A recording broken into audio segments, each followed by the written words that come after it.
I don't think we have enough time to talk about all the things that these guys have done for our women's basketball program.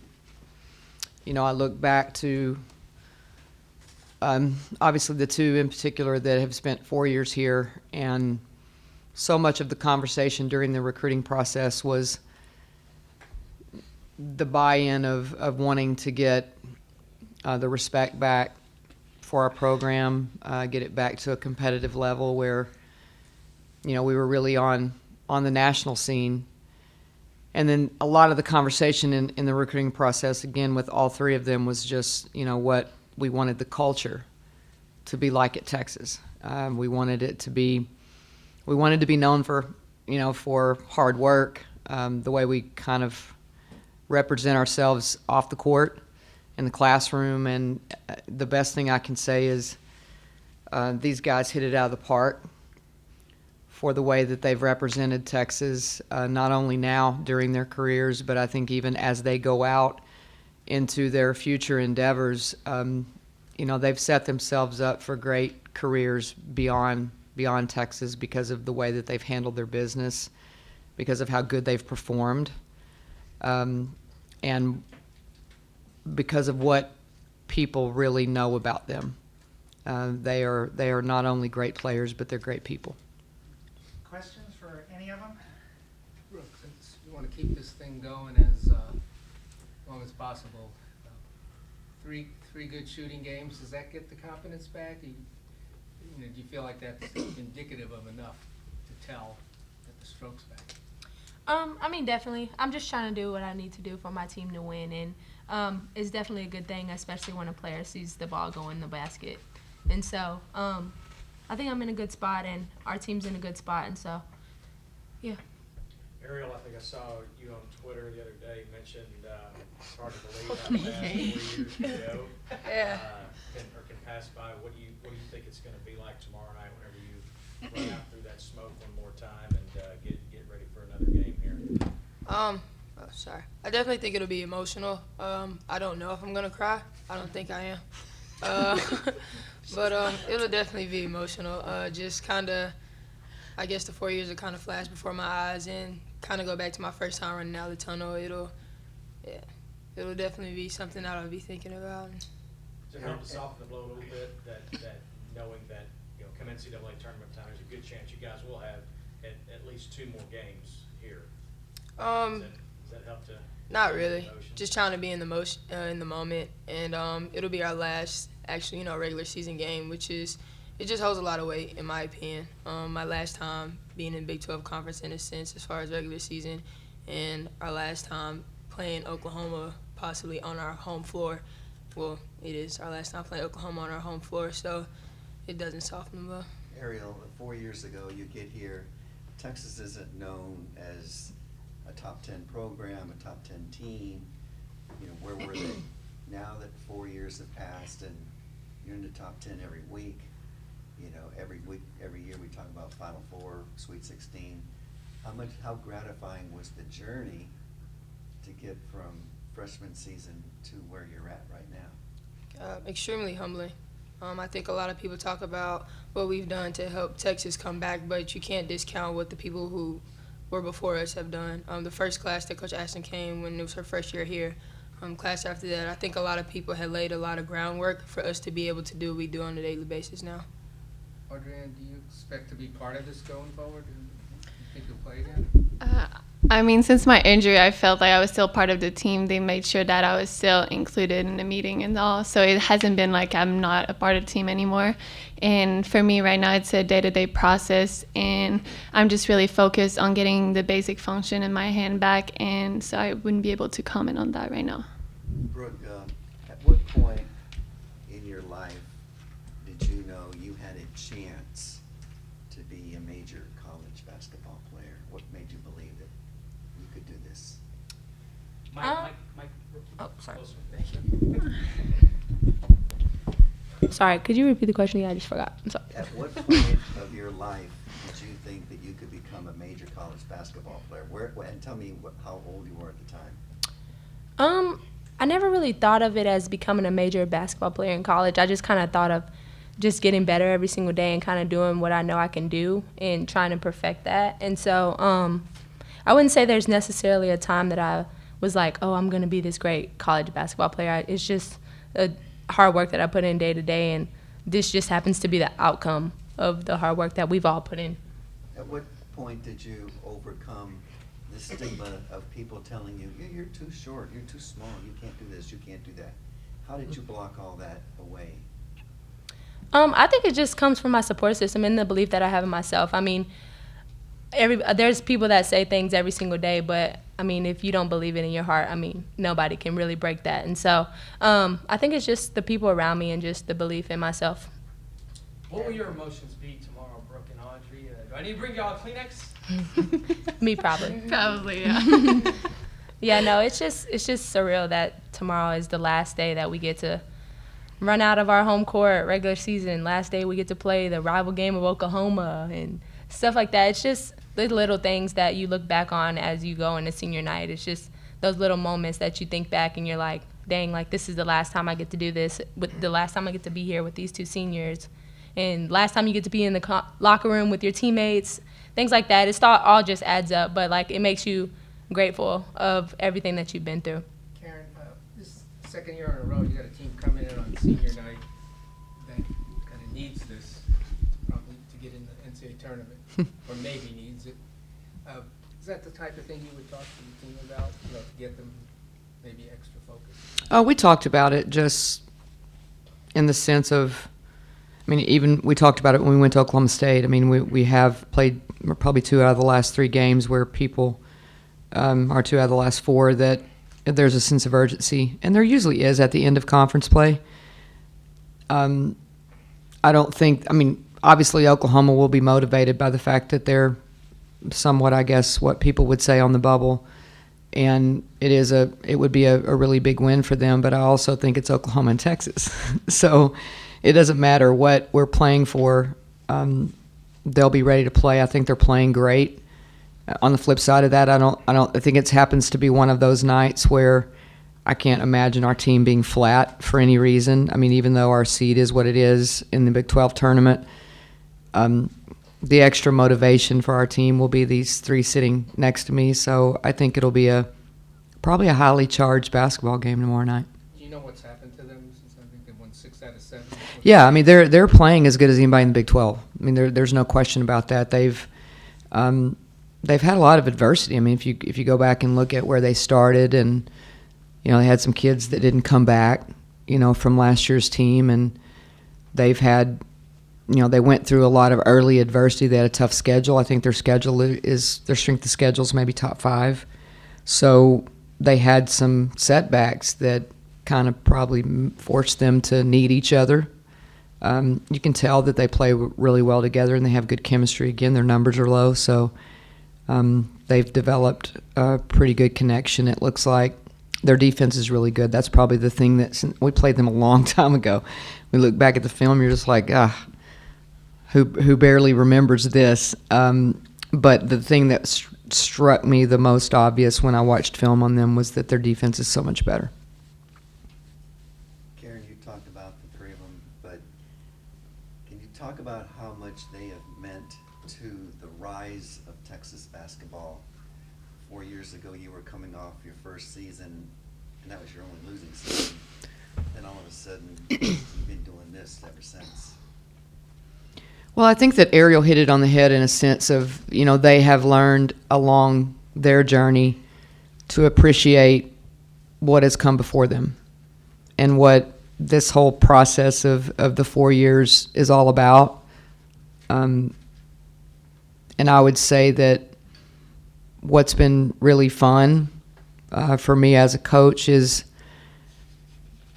that they learned what they should have learned as young people, even though at the time it probably wasn't very much fun to them. They learned the things that they needed to learn as young players, and when it was their turn to take the reins, they were absolutely prepared. They've been a huge part of the rise, and when we talked to them in the recruiting process, So much of it with these guys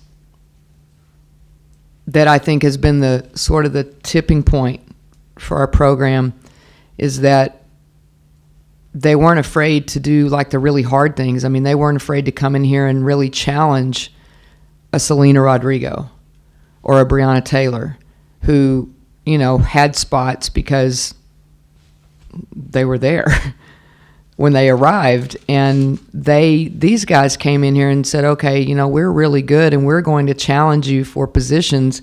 And even though they didn't know it in the moment, they made our older players better. They made them perform. And again, some of that wasn't necessarily fun for these, but they really challenged our older players and made them rise, which made our program rise. And then when it was time for them to do what they came here to do, they were absolutely prepared. But again, I reflect back on their words. I mean, Brooke hit it right on the head. I mean, she doesn't need someone to tell her or validate her. These guys, I mean, they just asked me at the network just a few minutes ago, who's the hardest working player on your team? These people sitting next to me, collectively, every single day, have worked as hard as they could possibly work in practice. And they don't need any validation from anyone. I mean, their support systems, all three of them, give them all the confidence in the world, because somewhere along the way when they were young, someone taught them how to work. And someone taught them, and I would venture to say if you ask each one of them, it would be their parents. But their parents taught them what hard work was all about. This was easy for them. They think it was hard, but compared to a lot of others, this was really easy because they understood what work meant. Brooke, you've been together for 4 years. You've been together for 2. You guys are going to be split up after this. Can I ask you what you'll miss most about Ariel? Ariel. Same question. I think all around, like, I'm just gonna miss Ariel because she's different. Like, her work ethic, like in everyday life, just her in general, she's different, and it's hard to come by a friend like that. Not only as a teammate, like, yeah, it's good that we're teammates and it's good that we work together on the court, but like there's so much more beyond basketball that I can really say that I'm gonna miss. And so, yeah, I can't really just pinpoint one thing because it's just her overall. Like, we've got this great relationship, and so I think just that part. Because if I talk anymore, I'm going to get emotional.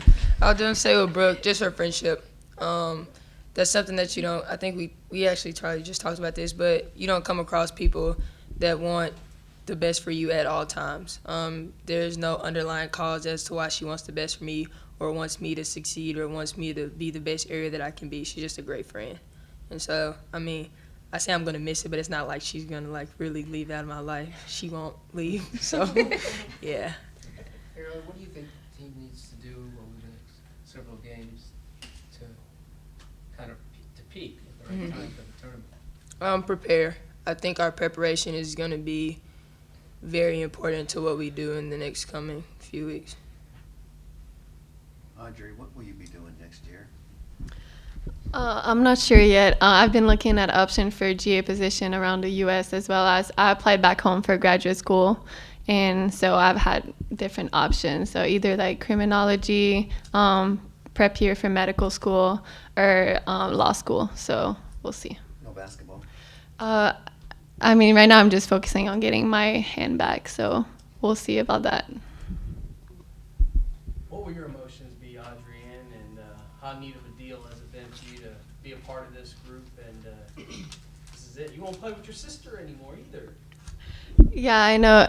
It's been a great year this year and last year. I mean, it was two different teams, complete different team from the past year, but it's been great. I mean, I wanted to come to Texas the first time around, and I made a mistake. So, but everything happens for a reason, and I ended up with these girls, and I'm really, really grateful for that because they're not only are they amazing player, but they're amazing person outside the court. So I just think I'm just really grateful for them and for this year and the 2 years I've had at Texas. So the emotions are going to be high tomorrow.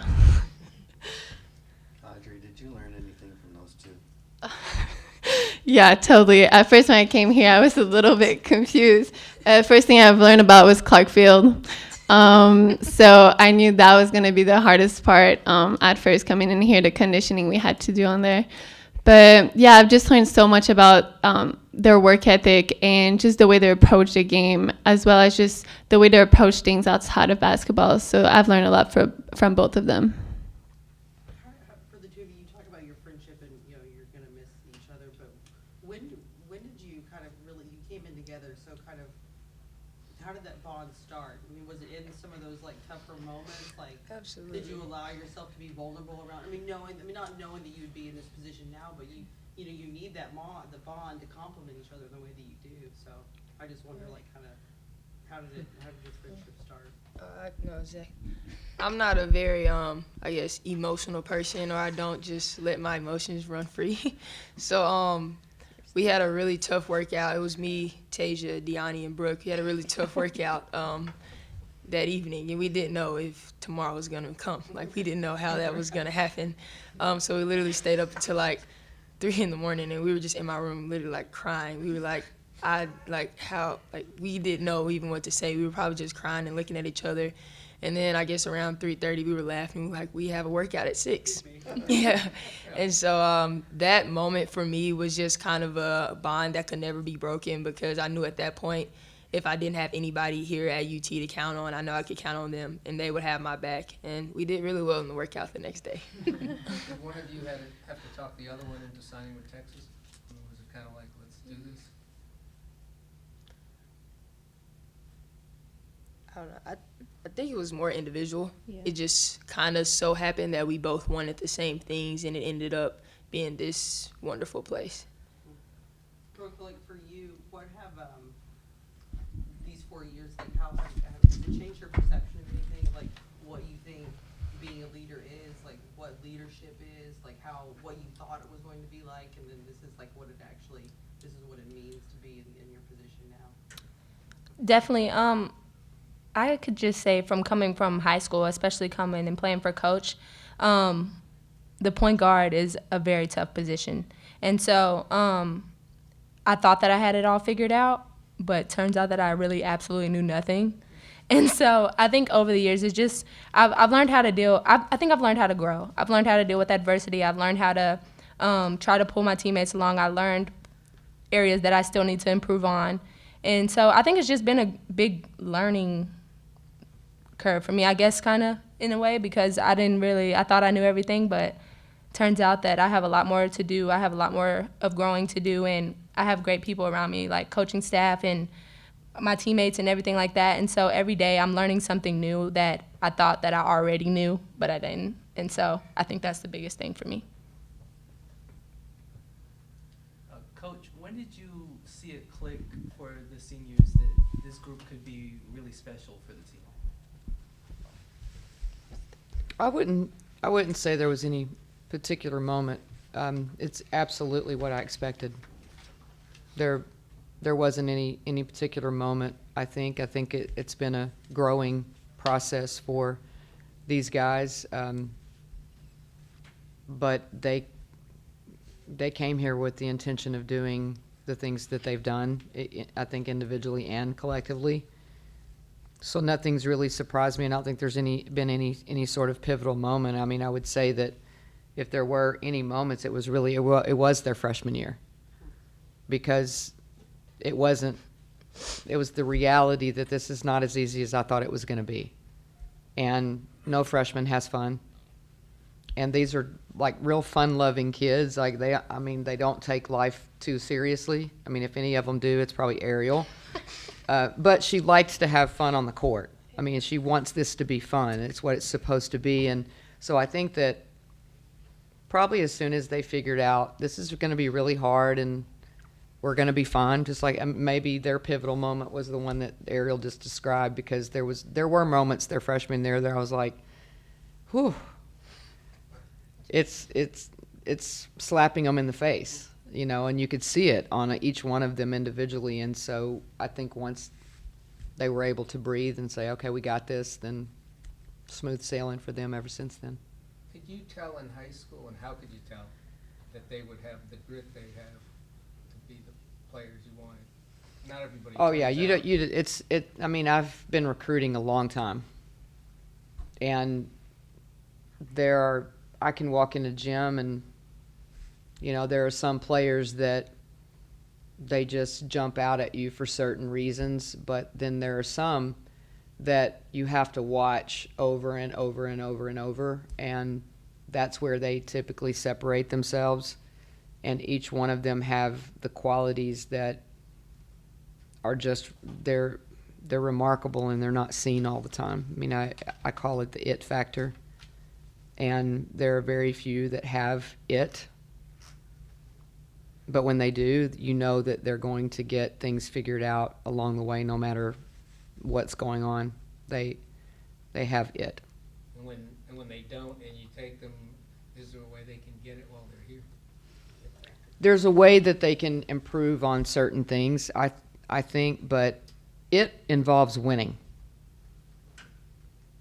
It doesn't just involve scoring. It involves winning. They have an ability to help others be better than they think they are. I mean, that's why it won't surprise me if all of them don't coach. They all say no. It wouldn't surprise me, because players that play the way they do and get more out of their teammates, typically it's in their blood, and they realize it at some point, and they want to give that back to the game.